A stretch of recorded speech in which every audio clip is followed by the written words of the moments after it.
Boa noite. Me escuta?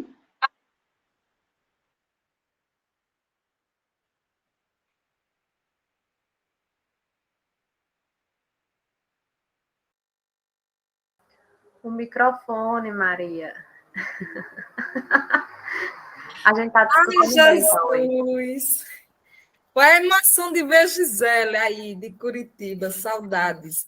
Bom, obrigada, Manu, querida. Eu já estava achando que era o meu áudio, que estava com algum problema.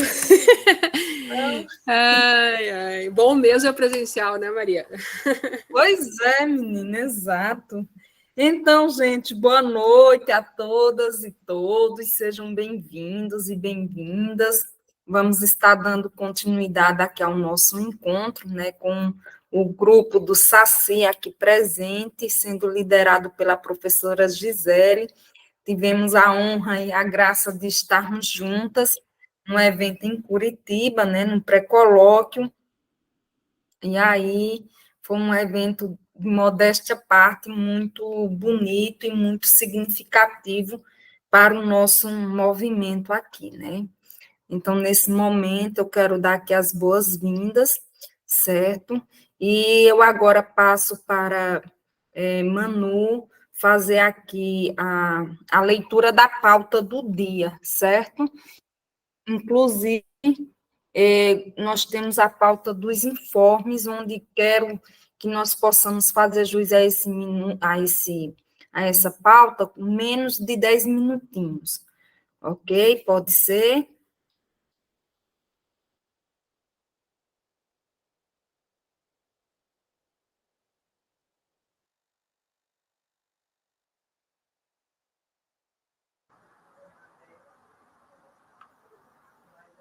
Oi, gente, boa noite.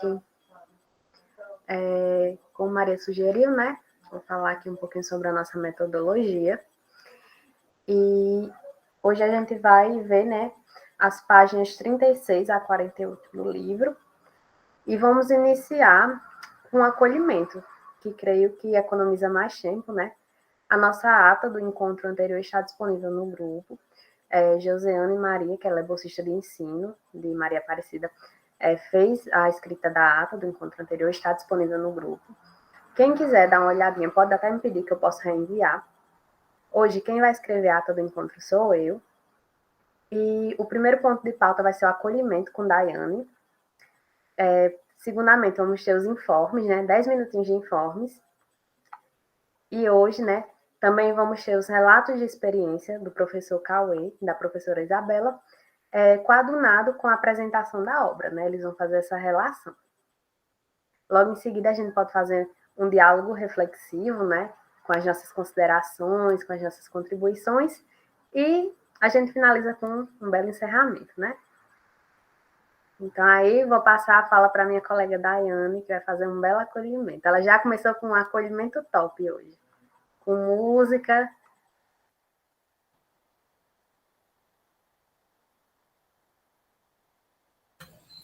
Boa noite a todos e a todas. É um prazer imenso, né, estar aqui com vocês mais uma vez. Professora Maria, a senhora quer falar alguma coisa antes de um acolhimento? Que a senhora não falou nada ainda, aí por isso que eu pergunto. Eu vou compartilhar aqui a tela, que para o acolhimento de hoje, né, eu estava lendo um dos meus livros preferidos de cordel e acabei encontrando um cordel que ele traz um pouco do que a gente está lendo na obra Cartas a Cristina. Um pouco do que está, inclusive, nas primeiras páginas que foram apresentadas semana passada por mim e a colega Rita, de uma forma sucinta, pelo fato do tempo, né? Mas aí a leitura na íntegra fica de modo individual. E então eu vou estar trazendo esse cordel, só um segundinho para me compartilhar a tela.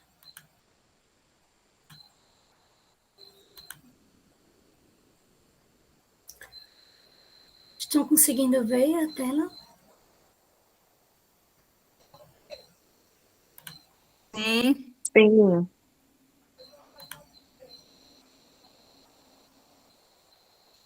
Obrigada pelo retorno.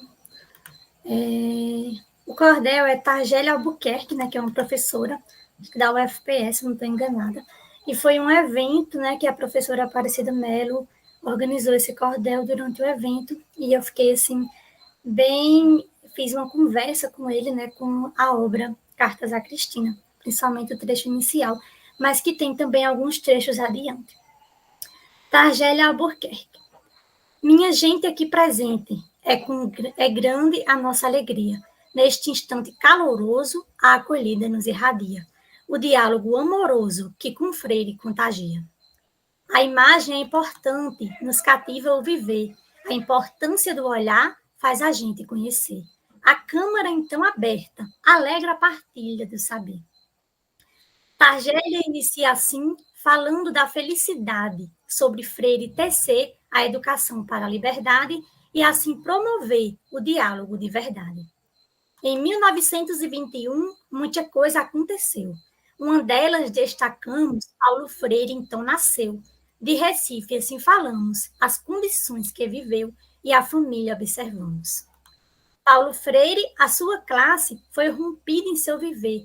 Do quintal da sua casa, empreendia o saber. Do mundo, assim se falava, a essência do conhecer. O cheiro do brasileiro, de todo trabalhador, Paulo Freire nos encanta por ser menino educador, e sua história é branda, eis no mundo o falador. Aos 14 anos, Freire de seu pai se aparta, a sua rotina muda, sua condição nata, o piano assim funda e rio então se alarga. A galinha no quintal de Freire apareceu, a sua mãe prepara e assim se comeu, a fome é saciada e outro dia nasceu. A mãe de Paulo Freire, muito pedido a fazer, para combater a necessidade com bolsa a envolver, Freire com sua escolaridade e outra educação a tecer. Elza Freire, seu amor, foi linda a sua família. Ele é advogado, ela professora. Por isso, a educação tem a base alfabetizadora, a favor da emancipação. A rotina de Freire precisa ser conhecida. Targélia, então, narra com muita maestria, a leitura com garra fazia na madrugada fria. A língua portuguesa de Freire era preferida. A importância da leitura, a gramática da vida, compreender a cultura de toda classe aguerrida. Os filhos de Paulo Freire a educação defendem. Fátima e Madalena são educadoras também. Por isso, a formação assim sempre convém. A equipe é importante na arte de educar, emancipa então a vida para todo sujeito libertar a prática aguerrida da educação popular. O universo vocabular é muito importante, tem todo significado para a prática ajudante, o saber inacabado, mobilizado no instante. A pedagogia da existência mobiliza o saber, no cotidiano da vida devemos então tecer, libertar da vida oprimida, faz o sujeito crescer. Por aqui vou ficando, tenho que me retirar, registro a minha gratidão nesta live a dialogar sobre a educação que tende a emancipar. Este cordel, ele está nas páginas 17, 18, 19 e 20 da obra Saberes Rimados, Momentos Interdisciplinares, lançado este ano, né, pelo Centro Paulo Freire Estudos e Pesquisas, e é de autoria da professora doutora Maria Aparecida Vieira de Mello, líder e coordenadora deste grupo de estudos, né, da educação em Paulo Freire. Então, fiquemos com um excelente encontro, né, com um diálogo do professor Cauê e da professora Isabela, professores docentes na Universidade Federal do Rio Grande do Norte, que eu estimo e que estou ansiosa, esperançosa, aguardando as palavras sábias deles e de todos vocês que estão aqui para contribuir conosco. Um abraço, estou por aqui. Gratidão, Daiane. Nossa, excelente, né, gente? Realmente é o que está posto aí nesse cordel remete à vivência e à essência de Paulo Freire quando ele se ocupa em narrar, em falar de si, né, para sua sobrinha Cristina. Então, foi uma boa escolha, Dai. E agora, gente, na parte dos informes, eu gostaria de que nós pudéssemos fazer jus, né, estar nos mobilizando para os eventos que estão para acontecer. Inclusive, agora em abril, teremos um mês praticamente de evento com o Centro Paulo Freire, Estudos e Pesquisas, com os pré-colóquios. Acontecerá no dia 18, o Internacional e da Argentina. No dia 4 e 5, acontecerá na Paraíba, João Pessoa. E no dia 23 e 24, acontecerá em Recife, não, em Caruaru, o outro pré-colóquio, né? Nós estamos caminhando e nos mobilizando para nós nos prepararmos para o colóquio internacional Paulo Freire, que acontecerá em setembro. Também temos o NUDES, né, que é um evento internacional que foca aí a categoria dos direitos humanos e que eu convido também a presença de vocês nestes eventos, certo? Bom, para finalizar a questão dos informes, é importante que a gente não esqueça o nosso objetivo nesse semestre, que é no interregno desses encontros, nós nos mobilizarmos para construirmos o artigo que vai compor o primeiro compêndio da nossa revista, que nós iremos lançar ainda esse ano, assim pretendemos, ok? Então, vamos estar fazendo os estudos desta obra, coadunada com as nossas experiências e fazendo jus à essência pragmática que Paulo Freire nos cobra, sobretudo na introdução que diz respeito à essência da leitura e da escrita. Isto é, precisamos nos implicar neste processo autoformativo e este livro, Cartas a Cristina, nos sugere e nos provoca essa escrita de si, esta narrativa, esta autobiografia, certo? Bom, era isso que eu gostaria de dizer. Caso mais alguém tenha algum informe a dar, gente, vocês podem estar usando aí o chat, sobretudo para divulgar eventos, certo? Em relação ao nosso grupo, a gente pode estar conversando, ok? Agora, Cauê, passamos a palavra para você, para, juntamente com a nossa linda e querida Isabela Cristina, né, fazer jus às cartas que irão subsidiar nossa reflexão no dia de hoje. Gratidão. Quem quiser falar, fique à vontade. Bom, boa noite a todos. Obrigado, Dai, pela abertura, né?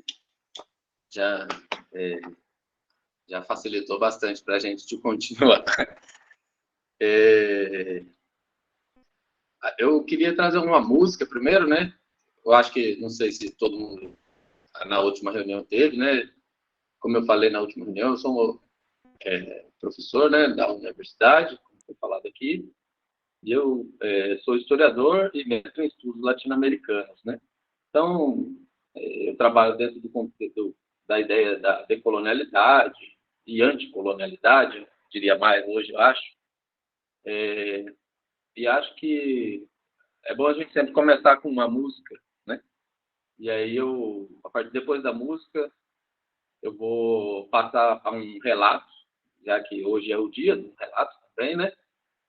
E acho que a gente anda meio em conexão, né? Porque eu também fiz não um cordel como eu não tenho essa capacidade, né? Mas eu escrevi algumas palavras aqui relacionadas ao relato que eu vou falar. Então, eu vou iniciar compartilhando esse vídeo, e aí eu vou colocar também a letra, que está em espanhol, aqui no chat, para que vocês possam ir acompanhando. Com a colonização, quando nós crianças caímos na perdição de ser condenado na terra por no eurocentrismo acreditar. Hoje estamos em um novo tempo e é a hora de se levantar. Constituir nosso pensamento desde as lógicas decoloniais. Construir a solidariedade que nos castraram lá atrás. Pensar coletivamente, como fizeram os antepassados. E seguir educando para a revolução dos indesejados. É isso. E agora eu vou colocar aqui, compartilhar a apresentação que eu fiz aqui. Eu tentei inovar numa apresentação aqui do Prezi, não sei se vai dar certo, eu espero que sim.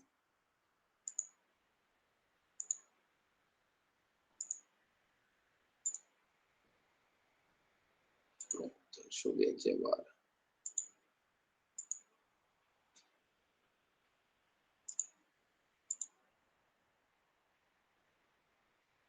Vocês conseguem ver?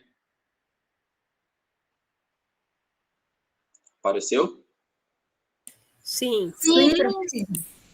Pronto, é que para mim aqui não apareceu, que eu estou vendo no celular e mexendo no computador, então estou meio perdido também, desculpe.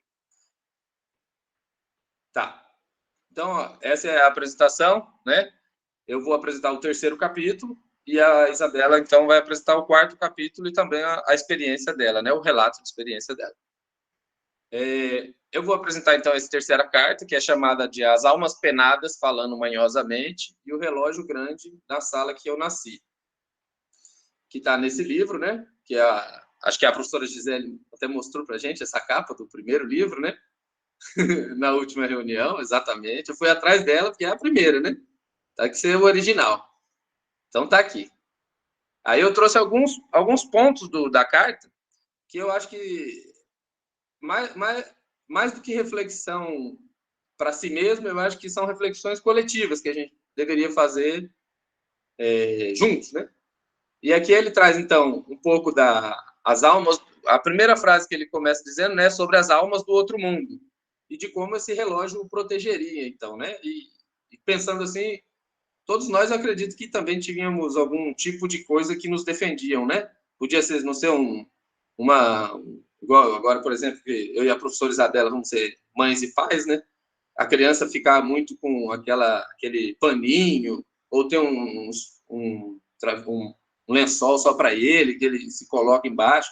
Isso é do imaginário da criança, né? Essa lógica do medo e lidar com ele, que é o que a gente vai ver logo mais no próximo. A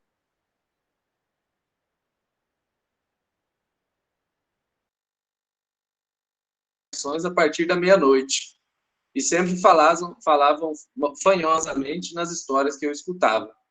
Então, né, isso nos retoma a nossa própria infância, né? Sempre as histórias que a gente ouvia de terror estavam relacionadas à ideia do noturno, da escuridão, né? E acho que até hoje muita criança não dorme, tem que deixar pelo menos uma luzinha acesa. Então, isso também é uma relação interessante da gente pensar como o ser humano ainda é muito... Aí depois ele traz essa questão do relógio, né? Quanto o relógio era especial para ele. E só o ponto interessante eu acho que é o ponto dos personagens que ele traz nesse capítulo são muito interessantes, né? Aí aqui ó, eu trago as partes, mas com a parte de negrito que eu quero destacar mais. Depois ele coloca: o meu medo, contudo, não era maior do que eu. Começava a aprender que, embora a manifestação de vida, era preciso estabelecer limites ao medo. E aí ele diz, né, que as primeiras tentativas dele educar o medo, que eu acho que um pouco do que eu coloquei no primeiro capítulo, né, que nos gera um pouco de tristeza, raiva, é um pouco de aprender a educar o medo também, né? E acho que nesse sentido aí há uma conexão no que a gente iniciou a apresentação. Depois ele traz um outro aspecto interessante, né, que ele fala sobre a questão de como a gente tem dificuldade de dizer que ama, né, os filhos, ou mesmo outras pessoas, muitas vezes, né, e ele traz essa ideia. Às vezes, por N razões, não sabemos revelar aos nossos filhos que os amamos. Temos um misterioso medo de dizer que os amamos. E esse medo, muitas vezes, né, é um medo insensato. Assim como acho que o inverso também é um medo insensato, né? E ele se dá pelas relações conflituosas da sociedade, né? O que afeta a nossa casa, a nossa família, os nossos filhos também, né? Eu tenho um filho adolescente, é bem conflituoso, sobretudo nessa idade. Antes era mais fácil um pouco. Mas entendo também esse momento, né, de transformação é muito, muito importante.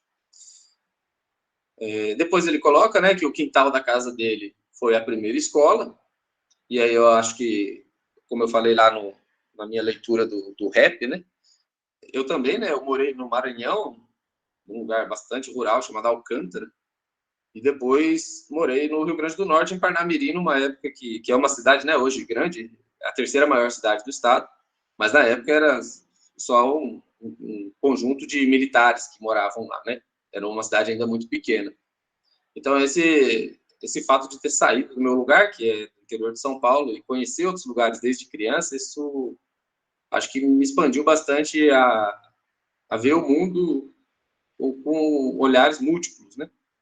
E como é possível, desde várias multiplicidades, desde vários caminhos distintos, você chegar no mesmo resultado, se você tem a ideia da solidariedade entre as pessoas em mente, né? E isso vem com o que eu falei ali, né? Do anti-imperialismo e dessa construção essa construção de desconstruir o que a gente foi ensinado a reproduzir. E aí ele traz essa questão, né, que na escolinha, tanto na escolinha da Eunice quanto na casa dele, ele era convidado a conhecer e não reduzido a um depósito vazio, que eu acho que depois também isso tem a ver com o que ele constitui como educação bancária também, né? Essa ideia de depositar no sujeito conhecimentos, ou, sei lá, como se fosse uma tábua e aí você vai botando coisas ali, né?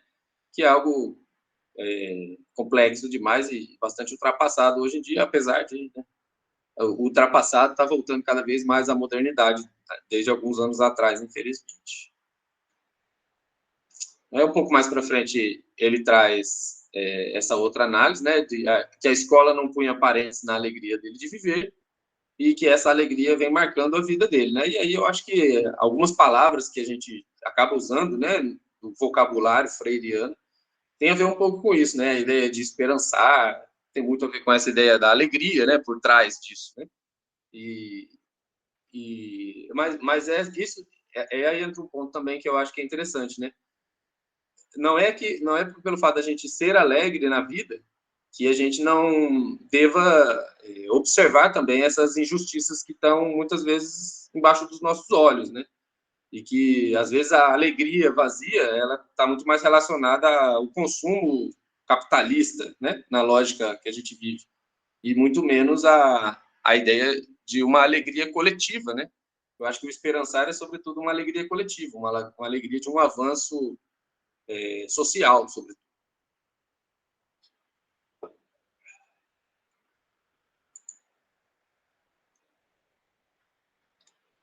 Aí aqui eu achei bastante interessante, né, que ele fala um pouco das moralidades, né, e de como ele lidou com essas moralidades, né. E, no fim, Paulo Freire é um homem da igreja, né, por muito tempo, mas também é um homem crítico, como ele mesmo diz, Deus não tem religião, né. Então, assim, e é muito interessante isso, porque esse é um contraponto muito interessante, sobretudo nesse momento que a gente vive de um sionismo cristão avançando muito rapidamente e de como isso pode afetar também, né, dentro da própria educação.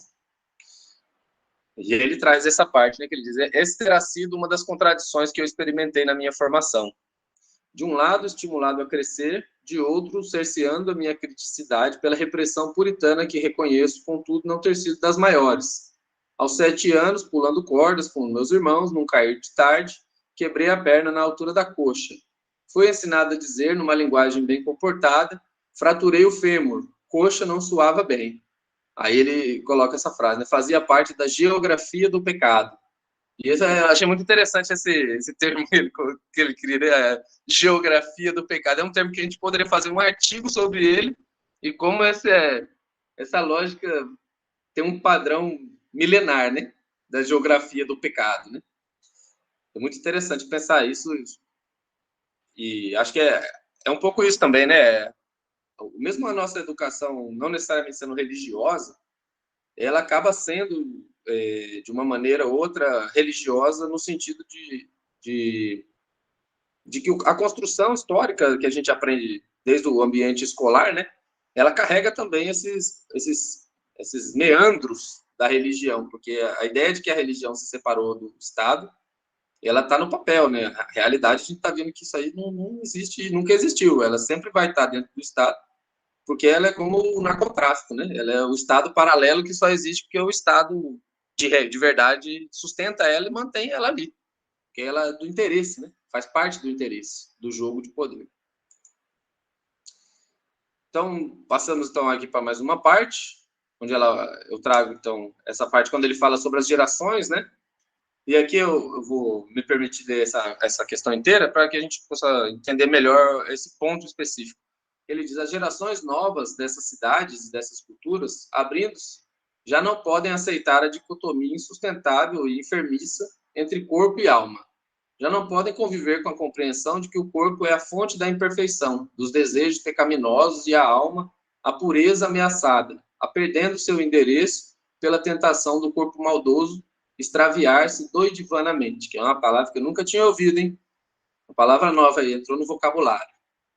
A mim não me espanta e nem me amedronta que as gerações jovens se excedam, às vezes, não só na compreensão de sua sexualidade, mas na sua prática mesmo. Não há rebeldia necessária que não se avantaje no discurso e na ação. De vez em quando, enquanto crítica e busca superar a desatualização e as distorções puritanas, para retificar o exagero, às vezes, se exagera, né? E aí, que eu falei no começo da apresentação, e a música também, né? Às vezes é necessário exagerar para que a gente também tome parte das situações também. E possa transformar, né? Claro, e acho que por isso que ele cita a juventude em específico. E aqui ele traz um pouquinho do papel do educador, né? Já um pouco mais para o final da carta, onde ele apresenta a questão do papel do educador e como ele deve lidar, né, com essa condição das diferenças. E aí ele fala, né, o educador progressista, coerente, tem que estar atento às relações sempre tensas entre tática e estratégia. É absolutamente fundamental o aprendizado delas, sem o qual, resvalando para incoerências, sacrificamos o sonho estratégico. E aqui, né, Freire deixa claro que é importante que a gente seja um educador crítico e tenha sempre uma crítica que ele apresenta ali para cima, né, como uma crítica rebelde, e que essa crítica ela tem que ser muito bem feita para que ela não seja mal interpretada e seja transmitida de uma maneira, como que eu posso dizer, fugiu a palavra.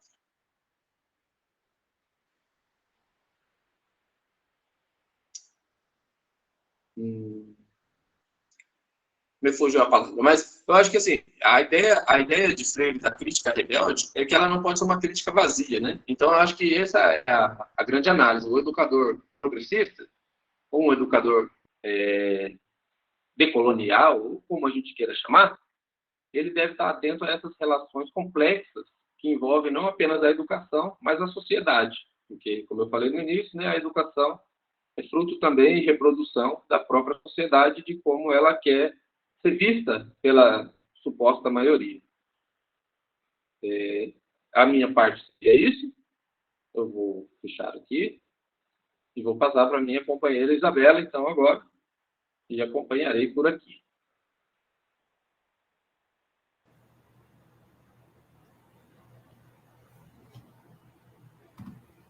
Olá, boa noite, né?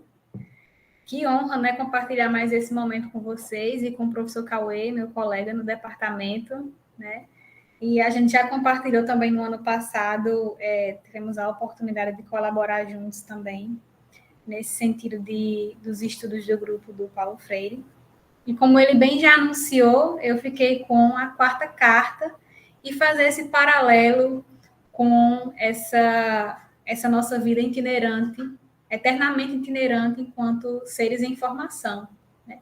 Eu me identifiquei muito com a carta, né? Fiquei com a quarta carta, que tem como título A Triste e Traumática Mudança, né, para Jaboatão, e eu elaborei também uma apresentação, eu vou colocar aqui, deixa eu só ver como é que eu vou pegar aqui, cartas para Cristina, já apareceu.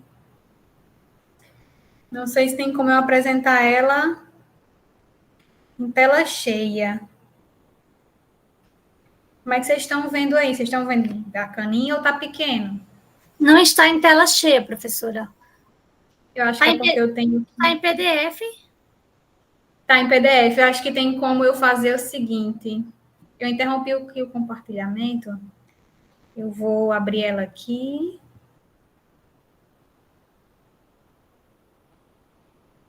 Para poder compartilhar.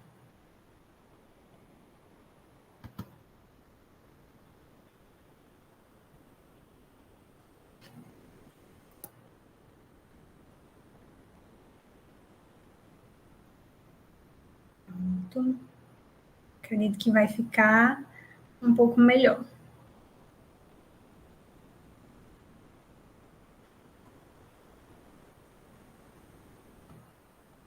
Eu não consegui.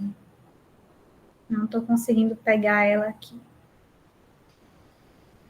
Deixa eu pegar ela. Oi? Oi? Encaminha aí para a Dayana ou para a Emanuele, que uma das duas compartilha, e você só fica com a apresentação. Não é melhor, não? Vai dar certo, eu vou... Então tá. Deixa eu ver se eu vou fazer uma última tentativa aqui, para não incomodar aqui as meninas. Deixa eu ver aqui as minhas apresentações.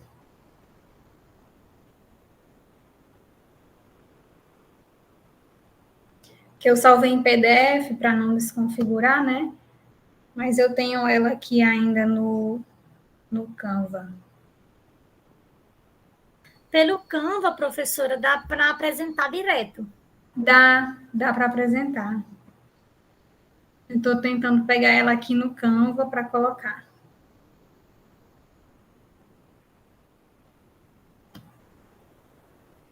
Pronto. Agora vai dar certo.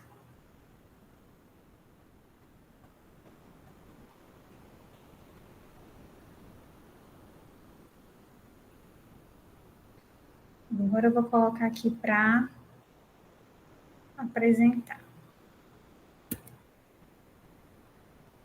Compartilhar a tela com vocês.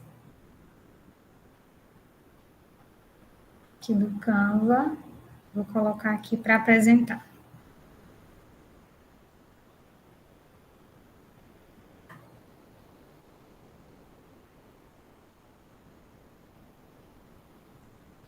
Pronto, agora foi, né? Perfeito. Então, eu fiz um intercâmbio, digamos assim, com as minhas memórias, né? Fiquei com a quarta carta, a triste e traumática mudança para Jaboatão, e intitulei o meu relato de experiência como rememorando mudanças no esperançar do processo formativo e prática docente. E é muito forte, né, esse início da reflexão do Paulo Freire, onde ele diz que, mais do que qualquer outra coisa, me percebia como se estivesse sendo expelido, jogado fora de minha própria segurança. Porque em 1932 a família dele se muda de Recife, né? Ele se muda do lugar, como ele se refere bem, que seria o primeiro mundo, né? A primeira experiência de mundo que ele tem. E assim como Freire, eu também nasci, né, na mesma casa e cresci nessa casa, convivendo com a mesma vizinhança, brincando com os mesmos vizinhos. Nesse momento de infância até adolescência, eu vivi no mesmo endereço. Então, é muito forte para a nossa formação, né? Essa influência cultural, essa influência que a gente tem também de criar laços e memórias afetivas. Então, foi um momento para ele, né, de ruptura, porque no contexto da crise de 1929, né, ainda em 32 se via no Brasil os reflexos dessa crise. Então, a família dele se muda do Recife para Jaboatão, e ele parte, então, deixando a casa que ele nasceu e o que ele considerava como o seu primeiro mundo, e ele vai descrevendo, de maneira muito poética, digamos assim, inclusive, sobre como essa mudança refletia na vida dele, né? Como o fato dele ver também, analisar a forma como as pessoas escolhiam os móveis para colocar nas mudanças, né? Nos caminhões, nos reflete muito, para quem cresceu aqui no Seridó, né? Nós tivemos diversas vivências parecidas, né? Quem de nós não já viu, por exemplo, alguma mudança, alguém que muda e chega com as coisas no caminhão, trazendo também em cima um cachorro ou vários gatinhos, para quem cria gato também, né? E essas mudanças que vão e que vêm, que inclusive tem um ditado popular que diz que ver mudança dá sorte, porque ver a mudança ver esse processo de mudança atrai felicidade. Né? Então, quando alguém via um caminhão de mudança passando pelo meio da rua, achava muito bom, porque era um sinal, né? Era um paralelo à felicidade, à boa sorte, a novas coisas, né? Novos ventos de mudança. Só que, no primeiro momento, para o Paulo Freire, essa mudança, né, parecia assustadora, embora estimulasse a curiosidade, mas era assustadora. É difícil a gente se desapegar, digamos assim, da nossa zona de conforto, fazendo um paralelo com os nossos próprios sentimentos. É difícil a gente se imaginar em um lugar diferente, com pessoas desconhecidas, né? Inclusive o desconhecido chega a assustar um pouco. Só que esse medo do desconhecido, muitas vezes, ele nos limita. Né? Quanto mais a gente se abre para o mundo, ou para buscar ser, como o próprio Paulo Freire nos convida a ser, né, cidadãos do mundo, a gente enfrenta e encara esses novos desafios como sendo um convite ao progresso, um convite a novos conhecimentos, novos aprendizados. Então, primeiramente, ele vai descrever essa mudança como uma experiência traumática, né? Que, embora despertasse curiosidade, as circunstâncias da mudança, da família ter que deixar o seu lar, da família ter que ir para um lugar desconhecido, trouxe um desconforto, né? E isso impactou também na mudança e na escolaridade. E eu tenho memórias, por exemplo, de crianças que chegaram a ser colegas minhas de escola, que eram crianças circenses, né, que andavam, que faziam parte do circo. E essas crianças levavam uma vida itinerante. Então, onde o circo estava, durante o período que o circo estava na cidade, as crianças estudavam. Quando o circo partia, as crianças partiam também. Então, mal dava para fazer amizade e aprofundar ali, as crianças já iam embora. Então, imagina só como não deve ser, né? Se já ficava a saudade para a gente, imagine para elas, né? Que estavam sempre nessa vida itinerante, fazendo essa ruptura, buscando novas escolas, né? Conhecendo novas pessoas. No sentido do Paulo Freire, ele define de maneira, eu achei genial, que seria, quando ele mudou de escola, quando ele foi estudar em outro contexto, em outro lugar, uma segunda experiência de exílio inconsciente. Né? A primeira experiência de exílio inconsciente seria, portanto, a experiência dele no útero da mãe. Então, enquanto ele estava ali no útero da mãe, enquanto ele estava na barriga dela, ele estava na experiência de exílio inconsciente. E esse mesmo exílio inconsciente, ele se identificou no momento em que ele teve esse impacto na mudança, né, no perfil escolar dele. Ele teve que estudar em uma escola diferente, com colegas diferentes. Para mim também, eu me identifico, não por ter vivido a mesma experiência, mas por ter vivido a experiência contrária. Eu tive os mesmos colegas que estavam comigo na educação infantil, na creche, foram os que estavam comigo, a maioria estava comigo no ensino médio. Então, as turmas conhecidas, os alunos conhecidos, as famílias conhecidas, era como se todo mundo fosse um grande núcleo, né? Então, eu mesma tinha muita resistência em ir para outra escola, porque era como se a escola fosse uma extensão da minha casa. Era como se os meus amigos, os meus colegas, fizessem parte também do meu processo de crescimento, do meu processo enquanto pessoa, meu processo de formação. E o Paulo Freire segue, portanto, descrevendo as suas memórias afetivas de maneira muito poética e muito particular, de uma maneira como só ele tem essa sensibilidade. E ele vai descrevendo, digamos assim, situações, por exemplo, como o fabricar da canjica, né? Que é o que a gente também vivencia muito. Eu tenho diversas memórias afetivas na casa da minha avó, em que chegava a época do filhóis, então todo mundo se juntava, se reunia para fazer a massa, para fazer as bolinhas, para confeccionar o mel de rapadura.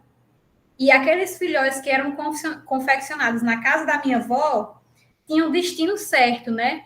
E era uma porção para a casa de cada filho, né? E tinha também uma porção para os vizinhos mais queridos, né? Assim também, quando chegava a época junina, a época da pamonha, a época da canjica, todo mundo acabava ali se juntando para, de maneira coletiva, conversar, trocar experiências e fazer junto ali a canjica, moer o milho, fazer todo aquele processo que o próprio Paulo Freire também descreve, por exemplo, na canjica, né? E isso nos traz familiaridade, isso nos traz segurança, isso nos traz identidade, né? Isso diz a respeito de como nós somos constituídos, né?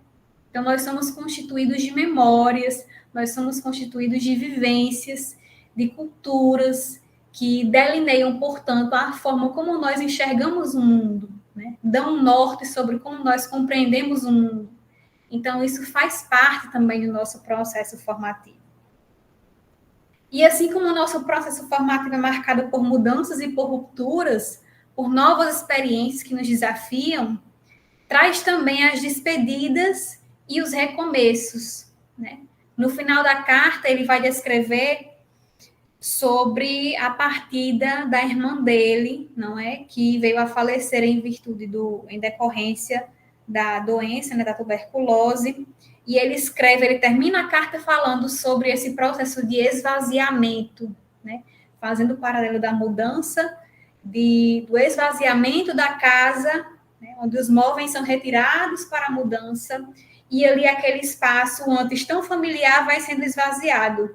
E assim também ele se sentia nesse processo, né, para o desconhecido, como se houvesse um esvaziamento, mas ao mesmo tempo aquele esvaziamento seria temporário, né, porque eu compreendo que aquilo que nos desafia nos faz crescer, né? As nossas dores, né, como, por exemplo, o Cauê faz um paralelo através da música e através das reflexões que ele faz, as dores com as quais nós convivemos, né?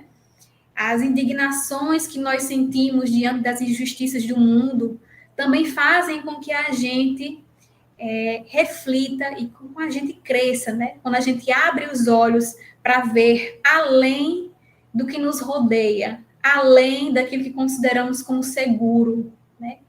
Como é bom, como é maravilhoso imaginar que a gente cresce e que a gente tem e está cercado por uma rede de apoio feliz. Porém, nem todos contam com essa rede de apoio, né? Cada um tem o seu processo de experiência e de crescimento diferente. Porém, essas rupturas fazem parte da vida, essas memórias afetivas fazem parte da nossa constituição enquanto seres humanos e nos constituem, né, de maneira diversa. Então, quando eu estava lendo a carta, eu me identifiquei com esse processo itinerante que a mudança nos convida, portanto, a refletir. Os anseios que esses processos despertam em nós. Tanto o medo pelo desconhecido, quanto a curiosidade sobre as possibilidades que aquele desconhecido pode trazer, né? Sobre o quanto de crescimento que nós podemos ter nessas experiências, né? Ao termos a coragem de deixar a nossa zona de conforto, de deixar o ambiente familiar e buscar o mundo, né? Buscar o crescimento. Então, eu cresci e nasci aqui em São João do Sabugi. Na verdade, eu fui em Caicó só nascer, né? Porque a maioria de nós nasce em Caicó, mas eu me considero realmente sabugiense, porque eu cresci aqui, eu cresci na mesma casa, brincando com os meus vizinhos, que eram também meus colegas de escola. Escola essa que a minha mãe trabalhou como professora, e onde, a posteriori, eu também chegaria a trabalhar como professora. E foi também um processo desafiante, porque eu me vi em outra posição, naquele mesmo lugar que me era tão familiar, eu voltei em lugar para trabalhar. Então, eu tive também o meu percurso formado por mudanças. Sobre o universo acadêmico, eu viajava, no caso, né, todos os dias, ao terminar o ensino médio e iniciar o curso de pedagogia, eu iniciava, portanto, a minha jornada itinerante fazendo o trajeto São João a Caicó, que é o trajeto que muitos que estão, por exemplo, no curso de pedagogia hoje no SERES, fazem, seja de São João para Caicó, de Poeira para Caicó, de Jardim do Seridó para Caicó, dos arredores aqui do Seridó, né? Então, faça sol ou faça chuva, a gente está ali para pegar o ônibus ou para pegar uma carona, mas estamos ali enfrentando os desafios para chegar até os séries, para buscar o conhecimento, né? As meninas que buscam, por exemplo, fazer também, além das disciplinas obrigatórias, entrar no grupo de pesquisa, participar de disciplinas optativas, né? Se apaixonar pela pesquisa. Como é maravilhoso a gente ver esse percurso, né? E essa valentia daqueles que buscam ir além do que os limites permitem, né? Então, que não tem medo das mudanças e seguem em busca do novo.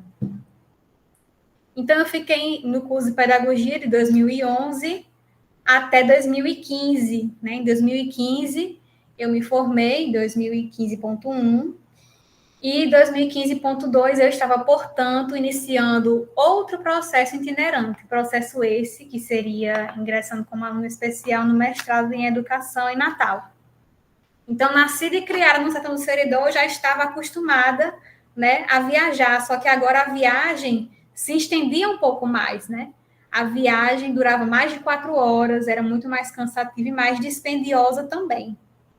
E ao chegar, por exemplo, em Natal, eu me deparei totalmente com um ambiente desconhecido, né? Eu não conhecia os professores, eu não conhecia os alunos, eu não tinha meus vizinhos, eu não tinha meus familiares, eu estava literalmente só com os meus sonhos, com os meus anseios, né? Com a minha paixão pela pesquisa e com a certeza de que eu conseguiria adentrar naquele lugar, né? A minha paixão pela pesquisa, pela história da educação, me fazia acordar no dia da aula para viajar, né? E foi lá que eu conheci grandes amigos, né? Fiz muitas amizades, tive experiências maravilhosas de crescimento e de pesquisa, e permaneci de 2015 até 2020, né? Em 2021 eu defendi minha tese, mas de maneira muito peculiar, uma vez que em 2019 nós fomos acometidos aí pelo contexto da pandemia. Então, em 2020 eu retorno ao Seridó, né? E retorno para São João. E a minha defesa da tese, ela foi feita pelo Google Meet já, né? Então, eu já estava aqui. Então, assim como muitos filhos e filhas do sertão seridoense, eu parti em busca de conhecimento, sempre parti em busca de conhecimento, retornei e, após a defesa da tese, eu me vi sobre um novo desafio, né? Eu passei, durante o período do mestrado e do doutorado, tendo somente o contato com a pesquisa e com a docência no ensino superior.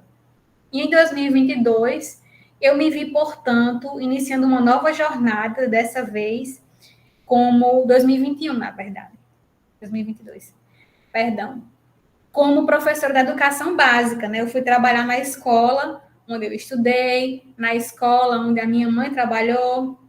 Então, eu cheguei para dar aula no 3º ano do ensino fundamental e eu reencontrei minhas antigas professoras, eu encontrei novamente o inspetor que me recebia e me acolhia todos os dias. Eu encontrei na sala de aula, né? Eu tive a oportunidade de ser professora de filhos de pessoas que chegaram a ser meus colegas de escola. Então, ao mesmo tempo que eu tinha aquela insegurança por aquela nova experiência, por aquele contato, pelo trabalho com as crianças, pela docência, mas eu tinha também aquele ambiente familiar. Então, eu considero que a mudança, ela lembra movimento esse que induz ao progresso, ao ser humano enfrentando novas jornadas e sendo transformados por elas. Embora seja desafiador, abandonar o porto seguro, que por hora nos parece tão familiar, é sempre um aprendizado e fortalecimento de nosso ser, em nosso constante processo de aprender, reaprender e novamente seguir sempre em busca do aprendizado. Nunca esqueço que ouvi de um professor nas aulas de pedagogia, né, o professor Lisboa, que nos convidava a refletir sobre a vida ser um processo em que vivenciamos um eterno equilíbrio e desequilíbrio nessa nossa vivência de transformação e de crescimento. Então, esse equilíbrio eu equiparo à nossa zona de conforto, à nossa familiaridade, ao que é conhecido. E o desequilíbrio é quando nós nos deparamos com novas realidades, né? Com novos conhecimentos, que ao mesmo tempo em que nos desafiam, nos amedrontam, também nos encorajam a descobrir novas capacidades, novas potencialidades que não se esgotam em nosso ser, que não se esgotam no nosso processo formativo. Apesar de ser, né, filha de professora e ter crescido ouvindo meu avô declamando os cordéis do Zé Garcia, do Valente Zé Garcia, e as suas aventuras pelo sertão, assim como minha mãe, que também adora cordel, eu não herdei esse dom, então eu não trouxe um cordel para vocês, né? Eu trouxe essas experiências e eu trouxe, de maneira muito particular, alguns registros, né? Algumas imagens que eu gostaria de compartilhar para vocês, que retratam alguns momentos que para mim foram marcantes no meu processo formativo, né? Então, eu vou parar de compartilhar aqui o slide e eu vou tentar compartilhar aqui para vocês as imagens que, portanto, fazem com que eu me remeta, portanto, a essa nossa experiência, né, de construção do espaço formativo. Inclusive, eu não sei se a professora Tainá entrou na nossa videoconferência, mas a Tainá é um dos exemplos de pessoas que eu cheguei a encontrar quando eu me tornei aluna especial. Eu fui aluna do professor orientador da Tainá. Encontrei ela na disciplina de aluna especial e reencontrei com ela no mestrado, né? Quando eu entrei, uma querida, e é um prazer também quando ela me falou sobre a paixão, sobre o interesse de Paulo Freire, né? Foi maravilhoso poder reencontrá-la nesse nosso novo momento, né? Nesse nosso novo ciclo. Ela, como professora, já defendeu a tese, eu também. Então, nós estamos iniciando aqui novos ciclos. Deixa eu ver se eu consigo aqui minhas fotos para colocar aqui para vocês. Rapidinho. Por enquanto, eu abro para vocês dialogarem também comigo, enquanto eu vou projetando. Fiquem à vontade.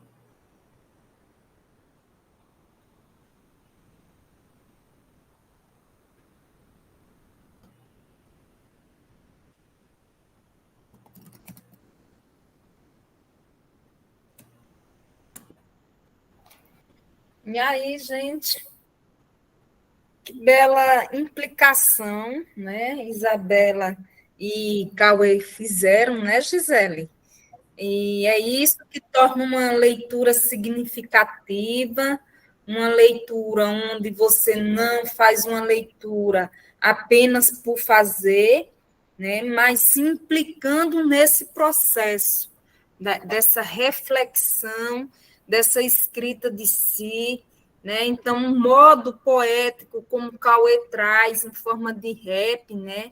As suas implicações e as lembranças da Isabela também, todo nesse processo itinerante, é muito significativo, certo? Então, eu vou deixar a Belinha apresentando aí as imagens e depois a gente vai para as provocações. Gratidão e parabéns, Bela.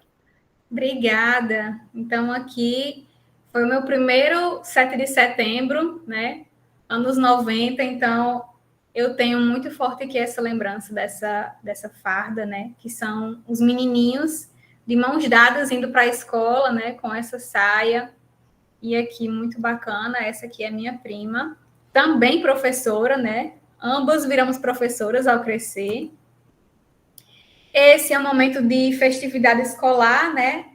É na educação infantil, ainda na creche. Foi meu aniversário de 6 anos. Esse daqui era a quadrilha na escola, já estudando na escola municipal. Esse daqui, essa é uma das minhas memórias preferidas. Essa foto ela é de 2003, de uma feira de ciências, onde a temática da minha sala, eu estudava na 5ª série, era a mitologia grega. E eu estava interpretando a Pandora, e eu realmente incorporei o personagem, todo mundo que entrava na sala eu tinha na ponta da língua para explicar o que era a caixa de Pandora, quais eram os mistérios que ela revelava, né, de acordo com a mitologia.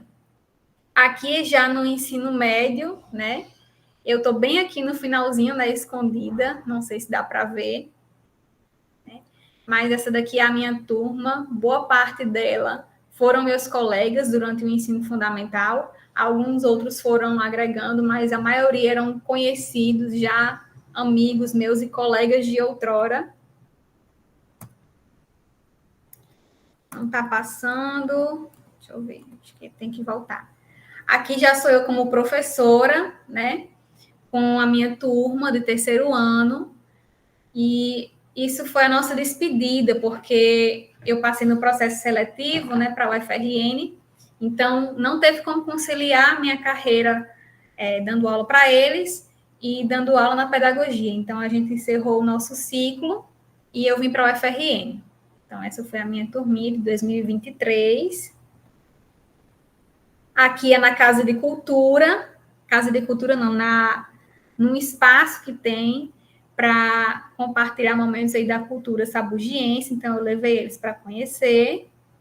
Eu e a minha colega, né, de profissão também, a professora Adnete, que era professora do terceiro ano, do outro terceiro ano. Então, as duas turmas foram nesse dia. Esse daqui foi uma aula de ciências que a gente foi mostrando, né, o folclore, né, o Saci construindo o redemoinho com esse potinho aqui de água, né?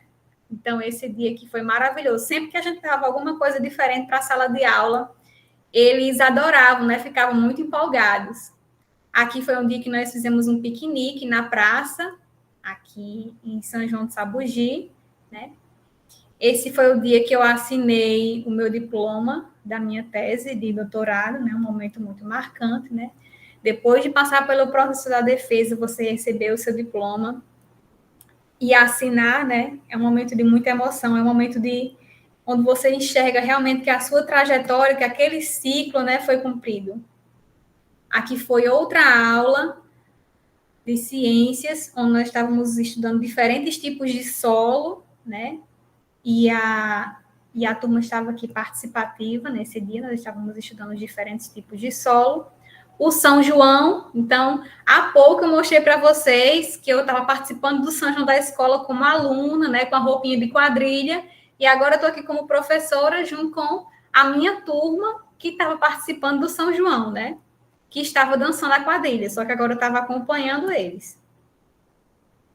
Aqui a minha turma do ano de 2022, né, terceiro ano de 2022, as minhas colegas de trabalho. Essa é a minha mãe, né?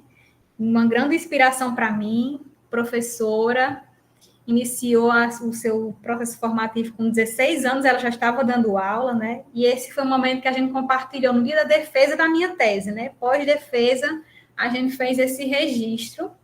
Esse daqui era o cartaz de divulgação da defesa da minha tese, né? Que foi formação de professores no Brasil, um estudo a partir da Revista Brasileira de Estudos Pedagógicos, 1990 a 2000, né? Eu defendi em 27 de agosto de 2021.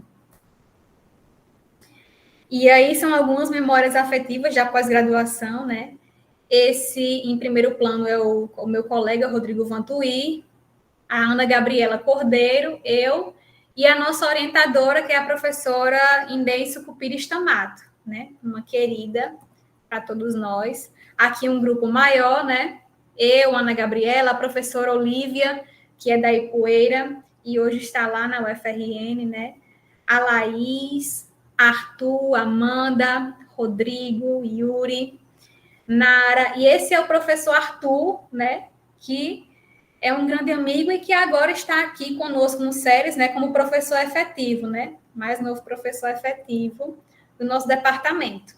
Novamente aqui a Ana Gabriela, Rodrigo, a nossa orientadora, né, a professora Inês, e eu, compartilhando aqui um momento de pós-aula, né, depois da aula a gente tinha ganhado aqui esses necessários que foram de um evento muito importante para a gente lá, e tem aqui História, Educação, Trabalho e Resistência, né, participação em eventos, as festividades juninas que a gente fazia também lá, né, compartilhando esse momento festivo. A gente sempre gostou de fazer momentos festivos também. Um dos meus encontros aí com o professor Roger Chartier, quando ele passou pela UFRN em Natal. Novamente aí, finalizo então com a minha orientadora, né, a professora Stamato, uma professora muito querida. Então, a partir dessas imagens, eu trago um pouco para vocês, espero ter trazido um pouco para vocês, sobre esse sentimento de pertencimento, esse sentimento de alegria que as mudanças me trouxeram. Embora eu tenha tido essa formação também itinerante, eu sempre fui alguém que via a mudança com bons olhos e vejo a mudança com bons olhos, né? Os novos ares, os novos desafios. E torço para que novos desafios e novos caminhos cheguem, né, para todos nós. E é isso, pessoal. Vou novamente passar a palavra para vocês. Parabéns, Isabela. Linda, linda, linda, viu? Gisele, querida, é contigo. Obrigada, Maria. Boa noite, gente. Que delícia ouvir esses dois, né? Fui fazendo até anotações aqui, muito bom. Parabéns, Cauê, Isabela, uma delícia. E eu acho que todos nós, em alguma medida mais distante ou mais próximo, né, passa por mudanças na vida, né?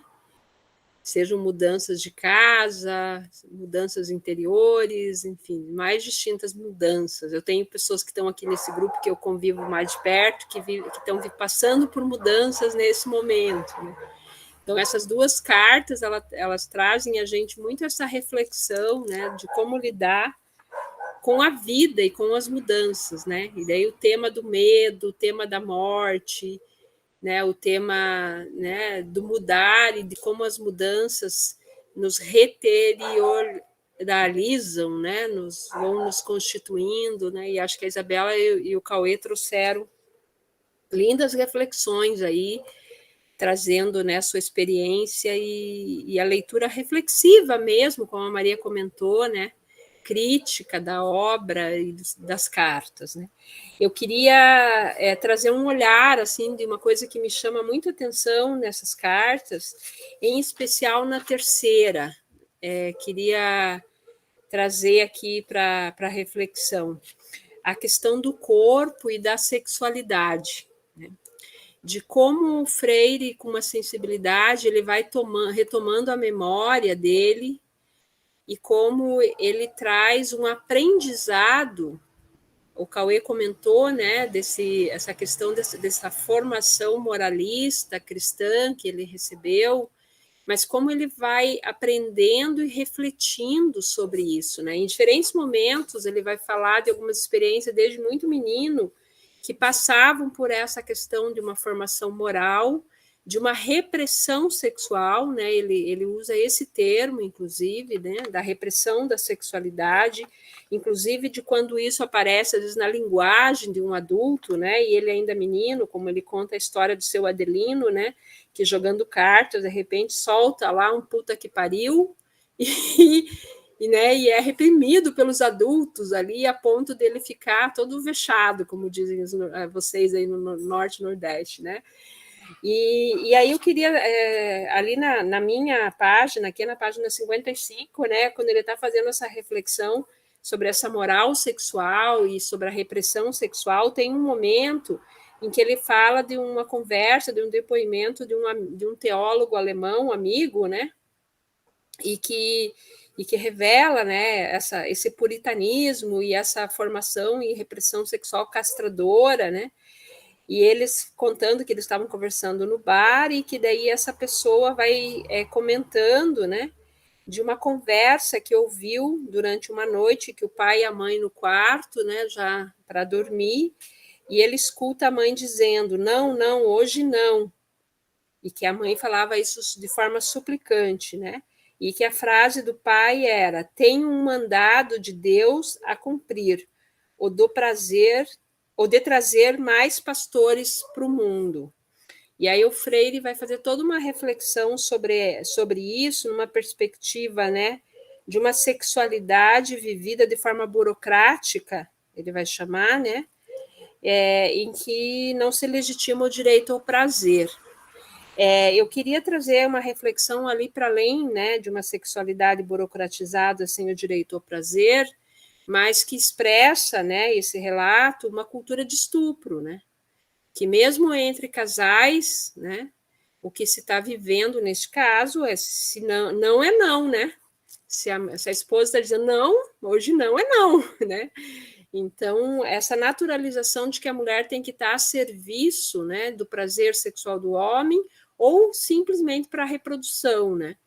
E o Freire não vai usar esse conceito, vai falar apenas da burocratização, né, do sexo, e do não direito ao prazer, mas eu queria trazer aqui para essa reflexão, né, a importância de a gente olhar para essa reflexão do Freire numa perspectiva também do direito a uma sexualidade, em tempos, inclusive, né, em que a gente vem ainda tendo muitos enfrentamentos, né, pelo direito de fazer os debates sobre relações de gênero, sexualidade e diversidade sexual, inclusive nos espaços escolares, né, e do quanto é importante estar retomando, né, esse falso moralismo, na verdade, né. Então, esse é um aspecto que eu queria destacar no texto, e agradecer muito a Isabela e o Cauã aí pela contribuição, pela reflexão. Fiz uma série de anotações aqui, aprendi muito ouvindo vocês, e falar, né, que o Freire tem um poder muito grande de nos fazer pensar sobre as nossas trajetórias, inclusive sobre as dores, né, e os medos que a vida muitas vezes nos traz, né. Com muita sensibilidade ele vai relatar, né, na quarta carta, a perda de uma irmã, né. Então imagine o que foi para essa mãe. Eu fico olhando muito nessa perspectiva das mulheres, né. Essa mãe que muda para Jaboatão com os filhos pequenos, ela fica viúva, né? E ela perde uma filha, né? Enfim, todo esse contexto, né, de vulnerabilidade econômica, afetiva, emocional, enfim. É isso que eu queria trazer aqui para reflexão. E vamos lá, vamos para o diálogo. Aí, quem quiser falar, vamos conversar. Obrigada.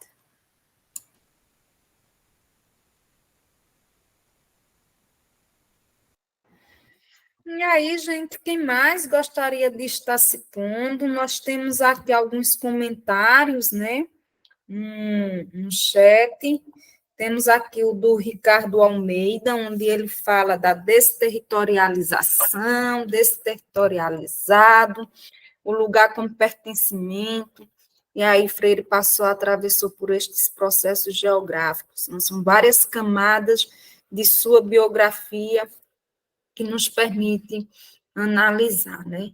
Bom, gente, é interessante perceber que nós precisamos entender que Paulo Freire, ele pertencia à classe média, né? Ele não era pobre, né, de tudo, ele era pertencente à classe média, e aí, com o passar do tempo, sobretudo a partir do momento em que o pai começa a ter problemas de saúde, que fica sem ter condições de trabalhar, etc. e tal, então as coisas já vão se complicando, né? Então, Paulo Freire, quem que era Paulo Freire, né? Na grande cidade do Recife?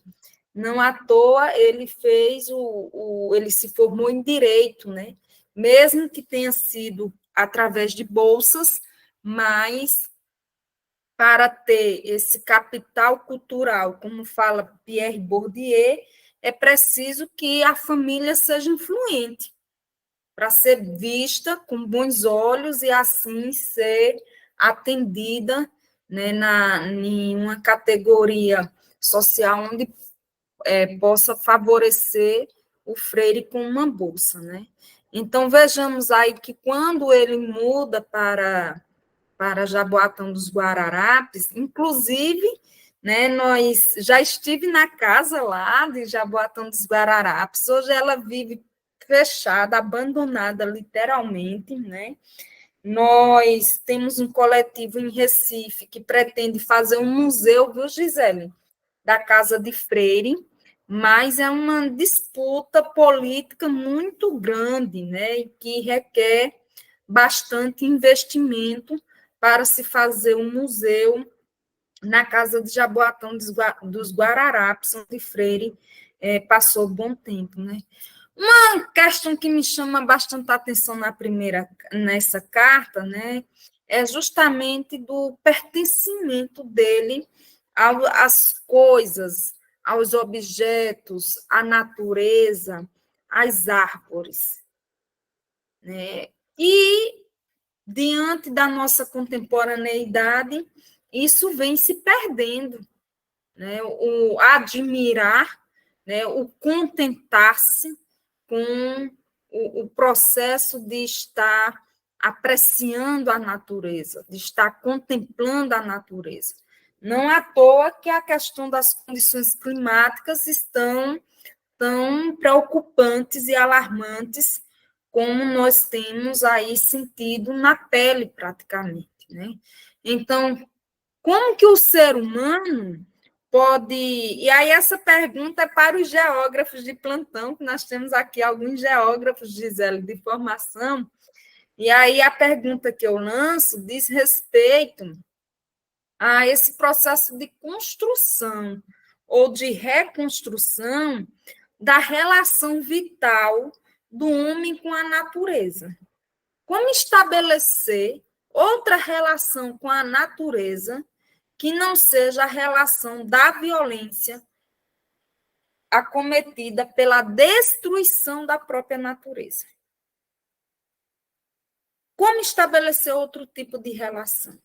E essa pergunta, ela coaduna-se na sutileza, tal como Paulo Freire problematiza aí a questão de gênero e, sobretudo, a desigualdade de gênero que ainda hoje, na contemporaneidade, permanece gritante, permanece tão aviltante, tão dilacerante, né, que é a violência, que é o feminicídio, né, sobretudo o feminicídio, o alto índice de feminicídio, a dimensão desse abuso, né, dessa violação de direito, da violação sexual, também diz respeito, na perspectiva do abuso sexual contra as crianças, né? Então, tudo isso está sob uma cortina de fumaça que Paulo Freire já tinha sensibilidade na sua época em problematizar,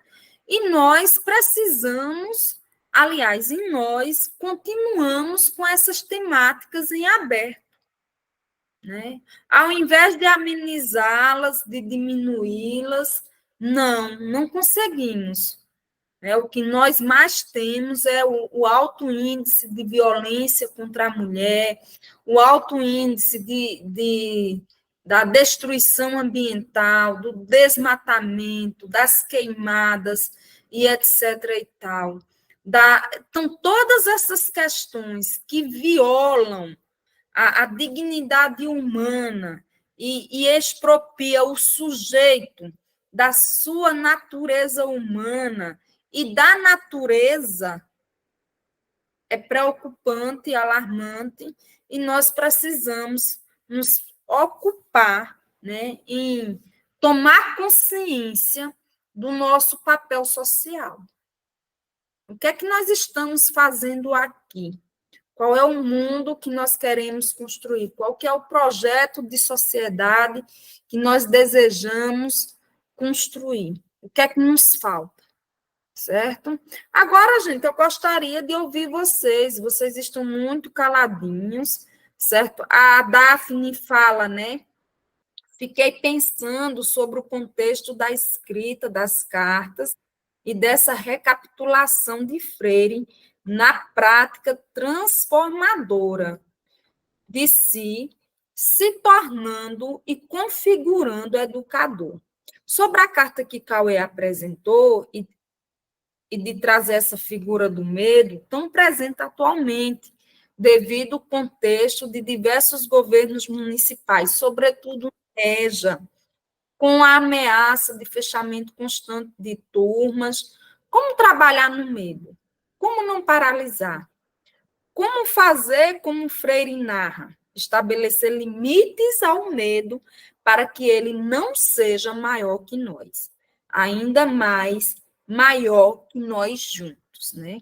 Então, o que a Daphne pontua aí é a categoria do medo, e o medo pode realmente nos paralisar, nos estancar, né? E nos fazer vegetar em vida. Ou, como dizia a minha irmã, tem um dito popular que ela diz assim, não podemos estar morto em vida.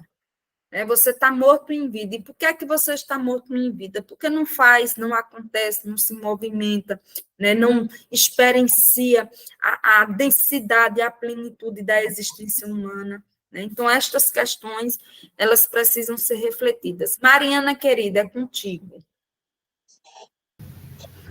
Obrigada, professora. Eu vou me apresentar muito rapidamente, que eu acho que a maioria que está aqui não me conhece. Deixa eu pensar aí nas mudanças todas que aconteceram na minha vida recentemente, como que eu me coloco. Eu acho que eu vou começar do presente e vou voltar um pouquinho. Então, eu sou atualmente doutoranda no programa de pós-graduação em educação na UEL, Universidade Estadual de Londrina, que fica no norte do estado do Paraná. Eu estou em Curitiba nesse momento, e estou em trânsito aí nas últimas semanas entre Curitiba e Londrina. Mas até um tempo atrás, um mês e pouco, eu estava trabalhando lá em União da Vitória com a professora Gisele, no coletivo Paulo Freire.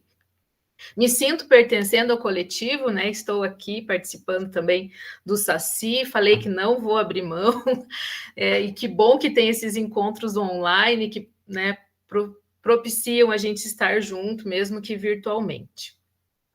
Eu tenho uma formação em História, trabalhei muitos anos como professora na educação básica, como professora de História, e depois eu fiz Pedagogia. E eu estava assim, refletindo muito. Muito bom ver você também, Pamela, um abraço. A Pamela está lá no Rio de Janeiro, lá de União da Vitória também, estamos se esparramando aí por esse território. O que me remeteu a algumas falas, assim, eu acho que voltar na questão do corpo, né, que é um tema muito, muito importante, caro para mim aí nos últimos anos. Pensar, alguém comentou, alguém lançou aí, eu acho que nas mensagens, a ideia de corpo-território, acho importante pensar nessa perspectiva do corpo como território. Né? Então, para a gente descolonizar o nosso pensamento, né, desse ranço europeu, a gente precisa pensar no corpo como território, né? Porque na perspectiva dos povos nativos, por exemplo, o corpo faz parte da terra, o corpo ele tá totalmente em comunhão, né, com a terra.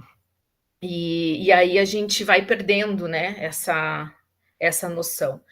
E dizer que essa partezinha que ele fala da alegria de viver, que o professor Cauê ele destacou, é que é uma escola que não coloque a nossa alegria de viver entre parênteses, né? Eu acho que a gente precisa pensar nisso, lutar por uma escola que não coloque a alegria de viver dos alunos e dos próprios professores, né? Eu acho que, como educadores, a gente precisa brigar, lutar por isso, por essa alegria de viver, fazer com que toda a opressão, né, do Estado, dos sistemas de ensino, das reformas curriculares não tirem a nossa alegria. Então, o corpo também precisa ser esse corpo que tem o direito de brincar, que tem o direito de transitar nesse espaço escolar e para além dele, mas no espaço escolar com mais liberdade, né? E pensar também no corpo aí desse educador, dessa educadora, né? Como que nós estamos lidando com essa questão do corpo? Será que nós também não deixamos o nosso direito de brincar de lado? Né, e essa alegria de viver pode ser resgatada, de repente, aí, através da própria brincadeira, de ser um ser brincante, um adulto brincante, por que não? Né? É algo que eu venho aí repetindo, até para quem já me conhece aí sabe que eu já tenho falado sobre isso em aula, enfim, tem alguns aqui que são meus ex-alunos e alunas. E aí também para pensar nessa questão, né, do puritanismo que o Freire traz ali na carta, do pecado, e dessas repressões todas que incidem sobre o corpo, sobretudo sobre os corpos das meninas e das mulheres aí ao longo da vida. E aí eu quero destacar uma coisa para encerrar minha fala, que eu achei assim desse poema, desse texto, através dessa reflexão autobiográfica através do rap, né, que o professor Cauê traz, que é a revolução dos indesejados. E aí pensar que existem corpos que são indesejados também, né? Como que nós lidamos com isso? Com esses corpos que há todo um sistema que está reprimindo e que ele está sendo indesejado.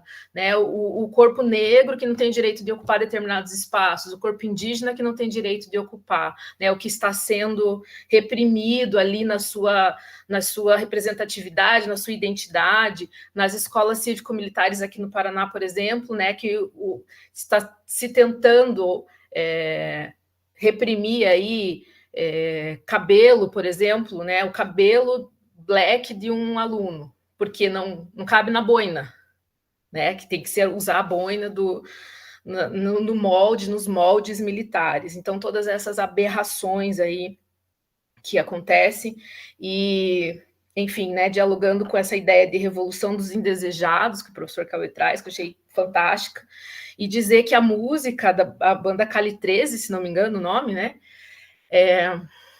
é uma música e é um clipe, né, especialmente, tem imagens muito fortes que realmente causam incômodo, mas eu acho que é esse incômodo, que é o incômodo dos indesejados, né, ele é extremamente necessário. Obrigada, gente.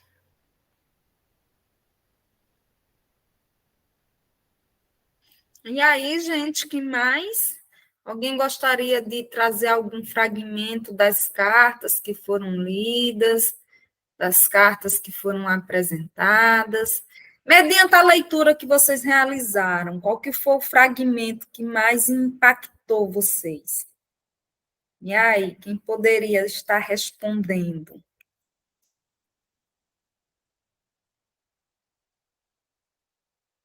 Eu vou retificar essa pergunta, gente. Alguém já se ocupou em escrever sobre si? Porque Paulo Freire fez este livro provocado pela sua sobrinha, né? Então, nós temos sido, né, provocados e provocadas por quem? Para quê? A favor do quê? Né? Em escrever e falar sobre nós. E isso somente nas palavras de Paulo Freire, né? Porque nós temos aí Michel Foucault, que tem uma obra que se chama Escritas de Si, e que tem todo um significado altamente potente. Antônia, querida, fale, saudades de você, viu? Oi, boa noite, professora, boa noite, colegas, tudo bem? Desculpa, eu cheguei um pouquinho atrasada hoje. Essa questão da escrita eu acho muito importante. Eu estou no processo de escrita, né? E a gente percebe, primeiro, que a gente descobre que é uma terapia que acaba saindo mais barato do que pagar terapeuta, né? E também quando a gente vai conhecendo a nossa história, a gente depois revisita aqueles escritos, você acaba olhando de outra forma, né, para certos fatos, alguns pontos que às vezes passam despercebidos, isso é muito importante. E também porque eu tenho a intenção de escrever um livro contando um pouco da história de sobrevivência da minha família lá no Sudeste, né? Que é quase uma saga. Então, foi isso que me levou a querer conhecer um pouco mais da história da minha família, das raízes históricas aqui no Nordeste, e também, a partir daí, o interesse do trabalho como professora, usando o que aprendi com Paulo Freire. Então, recomendo a todos, leia, é um exercício muito bom de autoconhecimento. Tá? Saudade, professora. Gratidão, Wanda, querida, que maravilha, né? Bom, gente, e aí, quem mais? Ó, temos bastante gente aqui. Fale, Tainá, querida. Tainá, por favor. Boa noite, vocês estão me escutando direitinho? Sim. É interessante, eu estava escutando a Isabela falar, e agora você levantar essa questão sobre a escrita sobre si, né? E eu estou trabalhando com turmas de primeiro e segundo anos, pequenininhos, para mim é uma novidade, né? Porque eu sou professora de história e trabalho com os sextos e nonos. E a minha proposta hoje com os sextos foi eles escreverem, para poder eles entenderem como é que é construída a história, né, das sociedades, eles se entenderem quanto sujeitos históricos. A proposta foi eles escreverem sobre a própria história, né?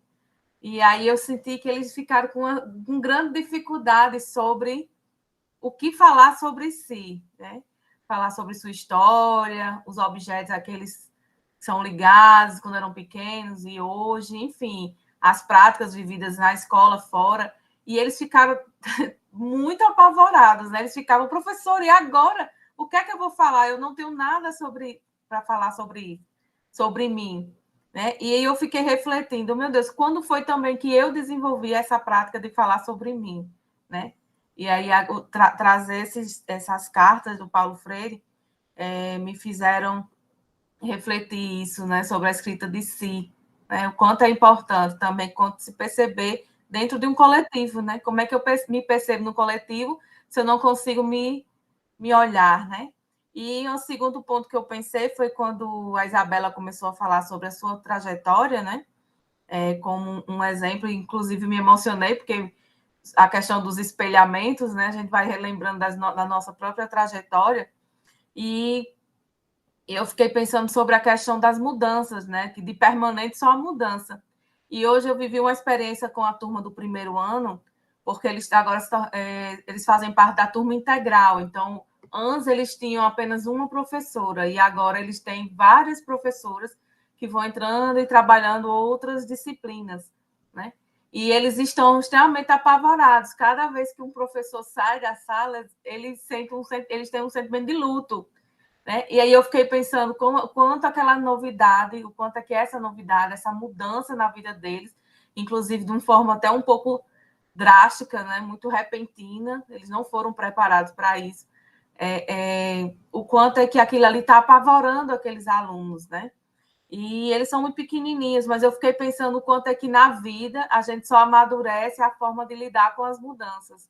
Mas por muitos momentos essas mudanças elas estão presentes no nosso caminhar, né? Enfim, foram duas reflexões que eu fiquei aqui pensando nesse momento agora de noite. E muito obrigada, né, pela minha inserção no grupo. Eu fiquei muito feliz, venho acompanhando o trabalho de vocês há um bom tempo, e para mim é uma honra estar aqui presente.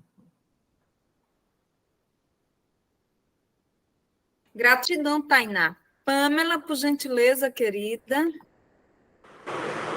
Olá, boa noite, vocês me ouvem bem? Sim. É um prazer estar aqui hoje, né? A primeira vez que eu estou aqui no encontro. É bom rever a Prof. Gi, Mariana e todo o pessoal do coletivo. Fiquei aqui bem emocionada também ouvindo, né, as experiências. E eu falo hoje aqui do Rio de Janeiro, mas eu sou lá de União da Vitória, Paraná. A Prof. Gi foi minha professora no mestrado, na graduação também. E hoje eu estou aqui, né, justamente falando de uma aventura epistêmica, né, que é também o meu doutorado aqui na filosofia, na UFRJ. E o que me marcou bastante, eu não vou me alongar na minha fala, o professor gosta de falar muito, né? Mas eu gostaria de trazer um elemento que a Prof. Gi coloca, que a Mariana também colocou, que é justamente a gente pensar a partir das nossas experiências, né? Então, a carta, eu acho que toca muito porque nos aproxima do Paulo Freire, né? Porque o movimento epistolar sempre traz elementos afetivos, a gente acessa o outro, né? Então, nesse movimento da alteridade, que é um dos elementos importantes para a gente pensar uma educação libertadora, como chegar ao outro, né? Eu também sou professora, fui professora por um bom tempo aí na rede básica, também trabalhei no ensino superior, mas é tão difícil a gente acessar o outro, e ele sempre escapa, né? E eu vim algum tempo pensando nesse processo de autobiografia, como escrever de si, mas o Derrida também ele coloca a autobiografia. É preciso ouvir. Então, os nossos ouvidos atentos a esse outro que nos chega também é muito importante. Nesse caminhar, é um movimento de mudança que nos atravessa, e eu tenho pensado muito nisso, né? Como é importante a experiência na constituição de quem a gente é. E eu anotei ali, nesse movimento, que a vida é essa turbulência, né? Hoje estava falando também com a Prof. Gi, como a gente não está preparado para a mudança, né? É sempre um desafio constante, como se fosse um mar mesmo. Se a vida é mar, a gente está lá, né? Naquele movimento. Às vezes afaga, vem um momento de tranquilidade e depois de turbulência. E eu consegui perceber muito na fala também da Isabela, como do Cauê, esse movimento da gente encontrar um lugar de cura na teoria, que já relembra também aqui a Bell Hooks, quando fala, é preciso ter esse laço comunitário para a gente ter um olhar para a nossa prática educativa como um movimento libertador mesmo. Então, eu acho que o movimento epistolar, ele aproxima muito. Eu estudei no mestrado também as cartas do Werther, né, um jovem apaixonado, mas que, de certa forma, me fez perceber o movimento que traz, né, na escrita do eu ali, né? É uma literatura, mas a gente consegue acessar aquele que está falando das suas dores, seus dilemas, seus sofrimentos. E aqui, claro, no Paulo Freire, pensando na questão do corpo. Então, o que a Prof. Gi traz é muito importante, porque, olha, a gente vive numa educação tão repressora que quando chega questões das crianças com relação ao corpo, a gente não consegue lidar, ou a gente não está preparado, porque a nossa educação ela é tão repressora com relação ao corpo. E falando da filosofia, eu acho que pega um pouquinho mais, porque a gente é ensinado, de certa forma, a priorizar esse racional e esquecer do nosso corpo, né? Se priorizou tanto essa relação que muitas vezes a gente acaba esquecendo de como é importante a gente reacessar e se reeducar com relação a isso, né? Então, eu venho trabalhando um conceito sobre filosofia rascante. A filosofia brasileira, o pensamento brasileiro, ele é violento. Então, a violência aqui não no sentido de você pensar um âmbito moral, né, que a gente vinha falando, mas a filosofia ela é violenta, o pensamento ele é violento, porque ele te desloca. Paulo Freire ele é violento também algumas não me entendo mal que violência não no âmbito moral, não é uma superestimação assim da violência, a gente acaba tendendo para o moralismo, mas quando eu falo que o pensamento ele é violento é porque ele te vem, sabe, te choca, te desloca, você se sente afetado.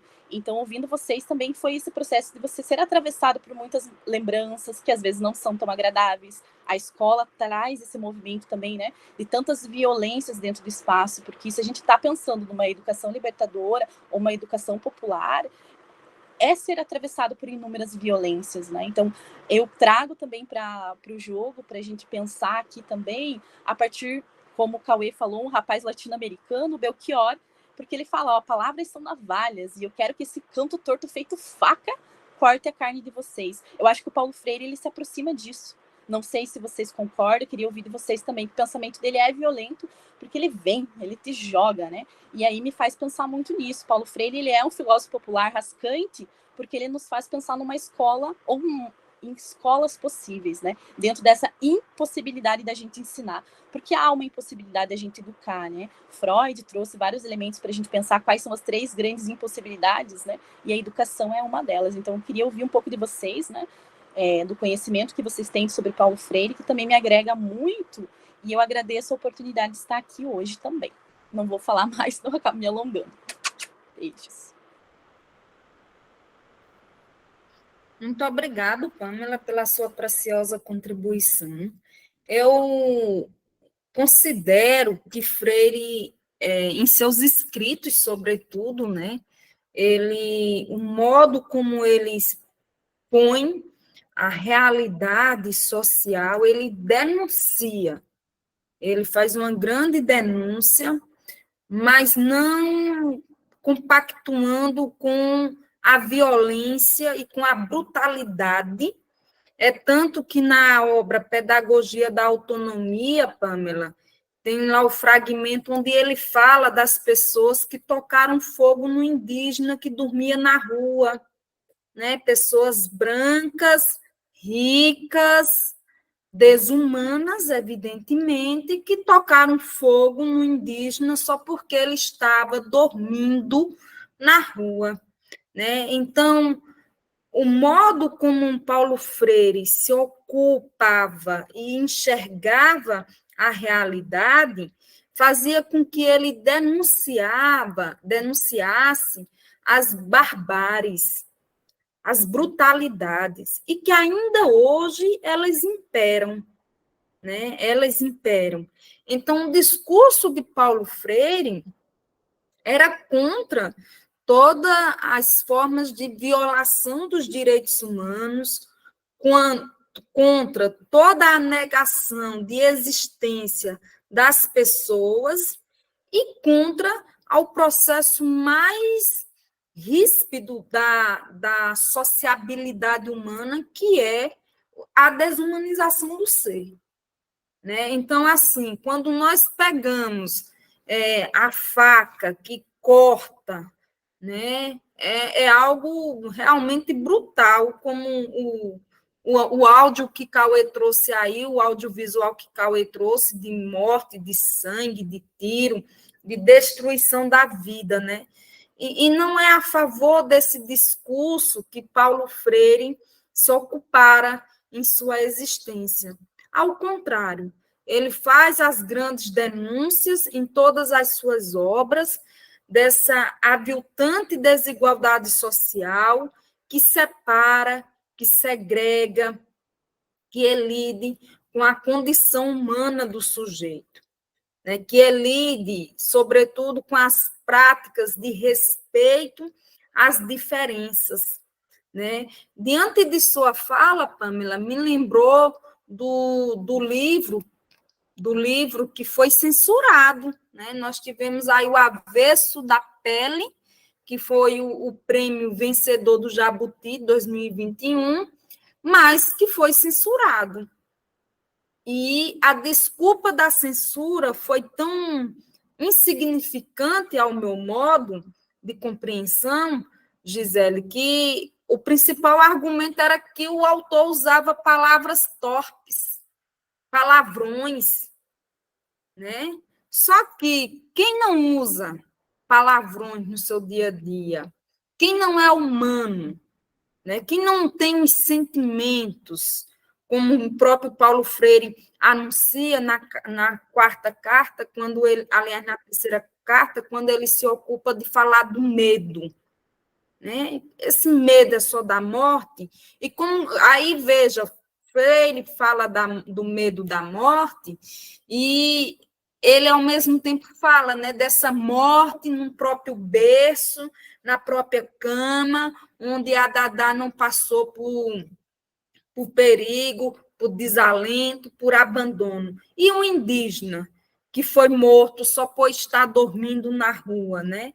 Então, assim, eu no meu modo de perceber, não daria para nós colocarmos no mesmo significado ou no mesmo significante de Belchior, né, da navalha, da faca, e conforme as palavras postas por Paulo Freire no seu modo de denunciar as injustiças sociais, de denunciar a desigualdade social, de denunciar as diferenças de raça, de classe, de gênero, de sexo e etc.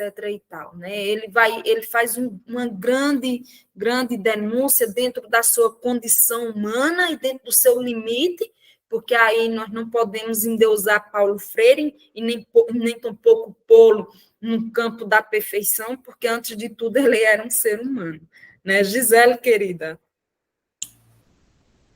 Então, acho que a Pamela e a Mariana também, elas trazem questões muito profundas, assim, para a gente refletir, né? E pegando carona nisso que a Maria está trazendo, né? Eu acho que também é legal lembrar, né? Acho que também na pedagogia da indignação, mas também na pedagogia da esperança e outros escritos, o Freire vai falar da justa raiva, né? E eu queria aqui fazer uma argumentação, né? Que eu acho que vai um pouco de encontro com isso que a Pamela está nos convidando a pensar, né? De uma filosofia brasileira rascante, uma filosofia que é radicalmente filosofia, ela tem que nos desestabilizar, né? Se ela não tirar a gente daquilo em que nós estamos acomodados, né? Ela não é filosofia, né? E aí eu acho que o Freire fez na pedagogia, e eu diria na filosofia da educação, o que o Belchior fez na música.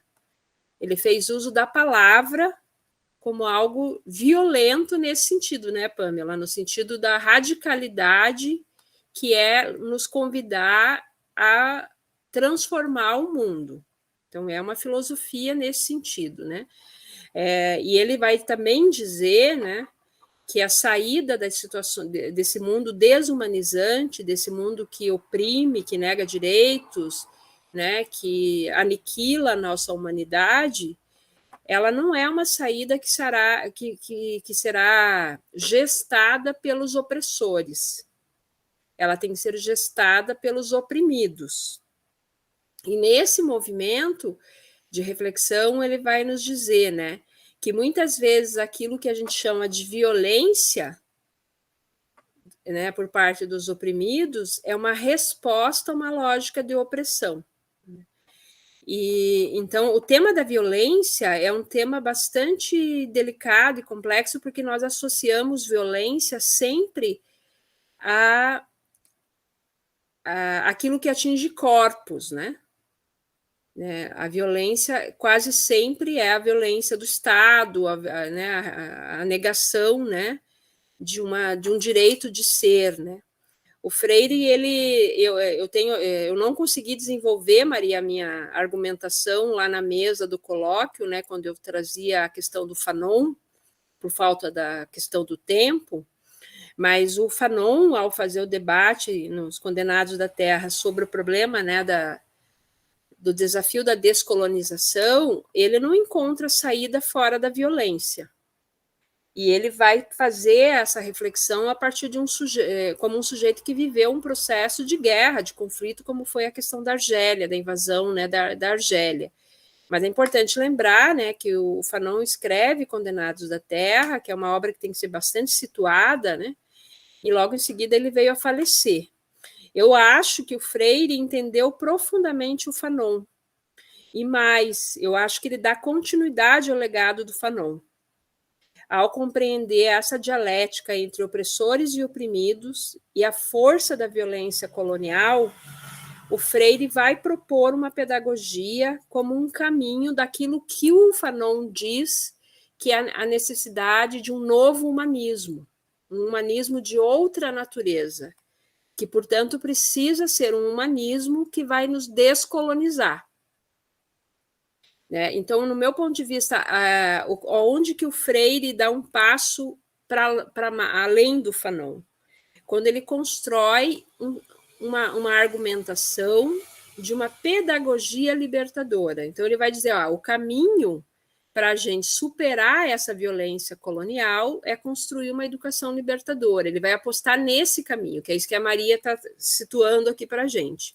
Ele vai, e aí a aposta central do Freire para essa pedagogia está no diálogo, né, no exercício da palavra. Então, nesse sentido, eu acho que ele não está longe do Belchior, porque ele vai também fazer uso da palavra, e aí eu acho que o Freire é bastante radical. E eu sou daquelas que não gosto de uma leitura escola novista do Freire. Existem leituras do Freire que suavizam o Freire, que são leituras liberais do Freire. O Freire está sendo utilizado, inclusive, em perspectivas aí de metodologias ativas, que está servindo como uma luva às reformas neoliberais na educação. O Freire, se a gente retirar a politicidade do Freire, a eticidade do Freire e a dimensão radical que ele tem de democracia, ele serve para qualquer coisa, né? Porque vira um blá blá blá ali sem criticidade, né? Mas ele está pensando radicalmente a transformação do mundo. E aí eu confesso que eu não sei aonde isso pode dar. Porque à medida que a gente toma consciência da opressão, o vídeo que o Cauê traz, né? Assim como outros vídeos, como o do Cali 13, que a Mariana lembrou aqui, eles trazem essa dimensão. À medida que a gente denuncia aquilo que oprime, toma consciência que somos oprimidos, o Freire aposta na educação como saída de mudança. Mas eles também, né, sabem que a educação tem parcela nesse processo, que não é só a educação. Né? Ela não é uma mágica que ela sozinha vai mudar o mundo. Mas, enfim, só queria trazer essa dimensão, porque acho que o tema da violência, às vezes a gente tenta... Eu tenho uma impressão que existe, às vezes, uma tentativa de pacificar demais o Freire. E ele também vai dizer que há limites no diálogo, que com os antagônicos não é possível dialogar. Enfim, minha gente, a gente precisa de muito... Nos próximos encontros a gente pode estar continuando, né?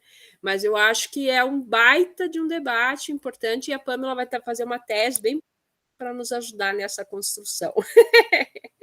Obrigada, gente. Ótimo, gratidão, Gisele, Pamela. Cauê.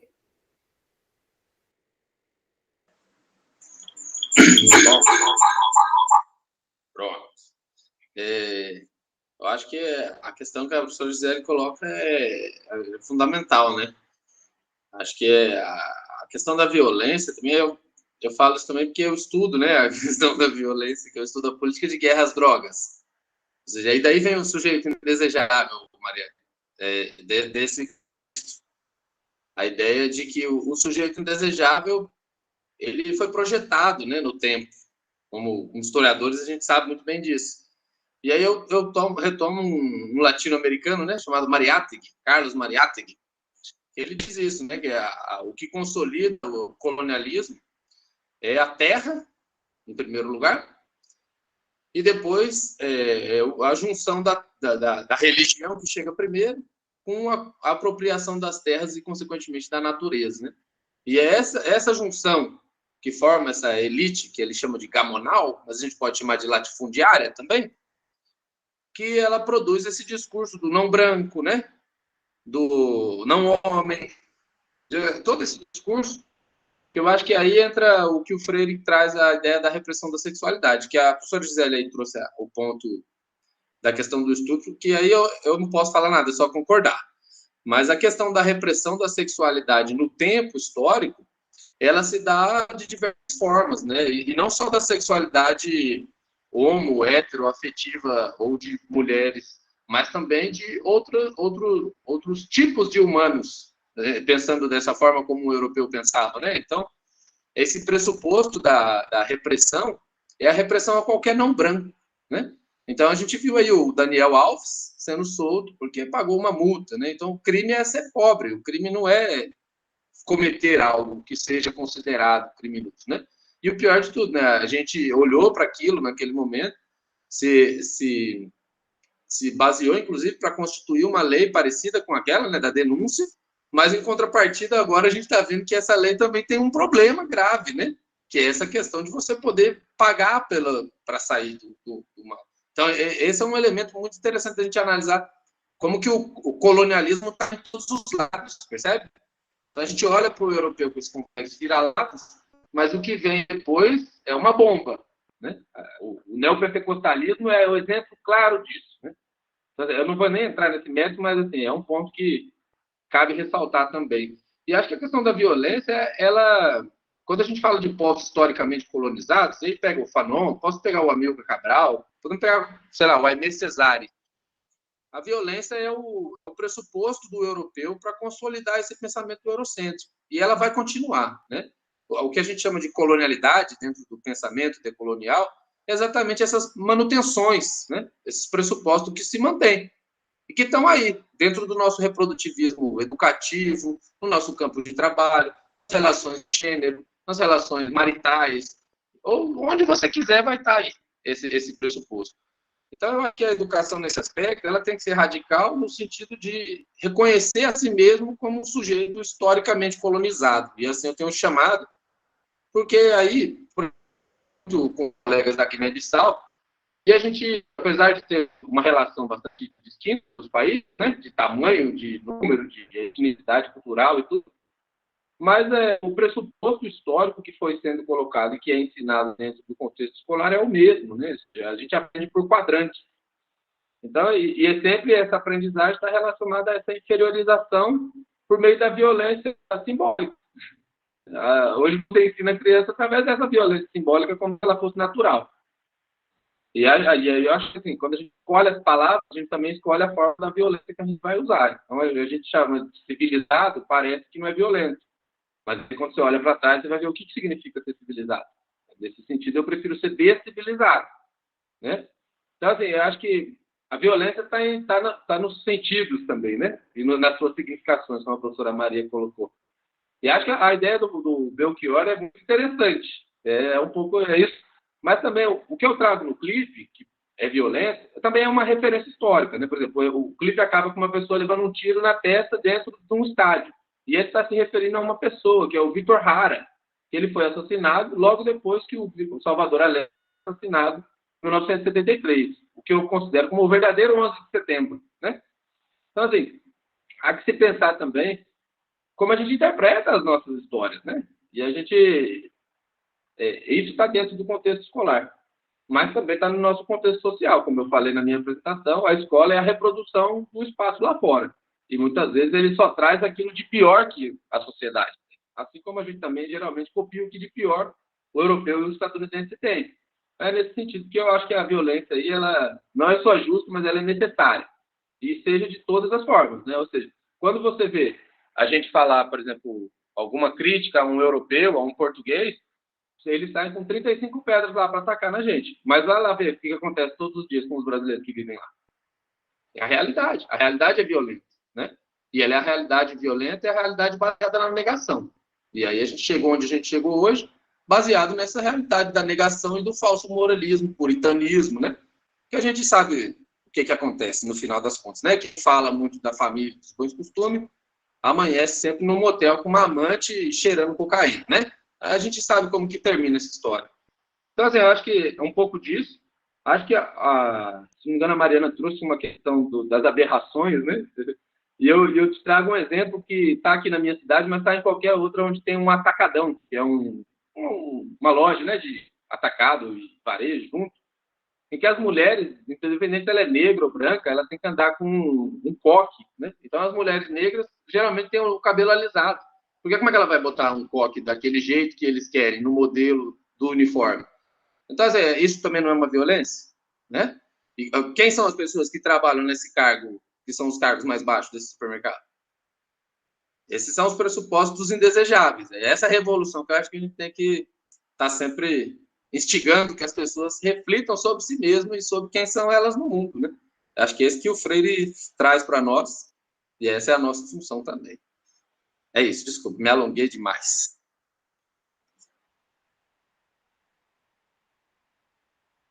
Bom, gente, nós agradecemos a presença de todos vocês, né? Um diálogo bastante pertinente, necessário, e o interessante de todo esse movimento é que nós conseguimos vivenciar a experiência do Círculo de Cultura através dos temas dobradiços. Por isso é importante que cada um se coloque, porque a partir do momento que cada um se põe, vai ampliando, expandindo o discurso, né, do que está posto nas cartas.